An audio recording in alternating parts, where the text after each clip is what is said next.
Катышуучулары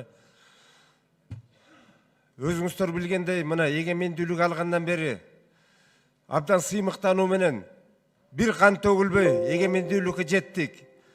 Өзүбүзчө мамлекет болдук деп сыймыктануу менен айтып жүрөбүз. Тилекке каршы ошонун кадыр баркына жете албай жатабыз. Мына кеченки болгон окуя бүткүл дүйнө коомчулукка чында уят болдук. 6 жыл мамлекетти башкарган адам өзү ушул мыйзамга баш ийбей, мыйзамдуулукка баш ийбей, тергөөнүн чакыруусуна келбей жатканы бул уят нерсе. Эми урматтуу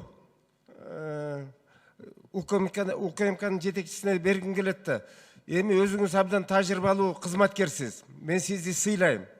Ушул кеченки операцияны бир жогорку деңгээлде жеткизип, мына мен кесиптештерим айтып атат, убакытты карап, маалыматын так алып, ызы-чуу кылбай алып кетсеңер эң жакшы болмок да. Мына бүгүн тергөөдө өзүнүн мына тергөө иштерин уланта берет эле.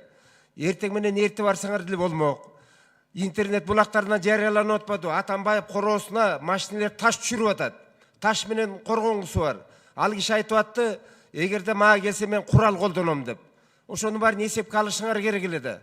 Бункер бар деп атат. Ошонун баарын эсепке алып, анан кылдат операция иш жүргүзсөңөр мындай болбойт эле. Эми болору болду. Мындан ары кандай багытка түшөбүз? Эл коопсузданып атат. Мына бүгүн кандай жашоо болот? Сырттан келген инвесторлор коркуп атат. Ошондуктан эртеңкини ойлойлу. Анан Сүйүн Абылдаевич, мен сизге суроом. Разрешительный системада барбы? Канча нарезный официалдык түрдө оружиясы бар Атамбаевдин? Барбы сизде маалымат? Азыр менде официалдык канча бар экен жок жанымда. Сизге кошумча мен берем, бирок өзү айтып атпай официалдык түрдө. Менде наградной оружияларым бар депчи. Сиздер да уктуңуздар го бул жөнүндө бир канча жолучу.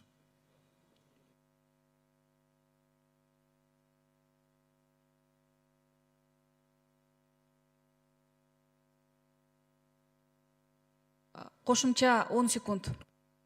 Памир Жумалиевич, ушул Батукаевдин иши боюнча тергөөнүн канча суроо калды? Аягына чейин мөөнөтү канча мөөнөтү бар дагы? Бизде дагы 26 сентябрга чейин бар.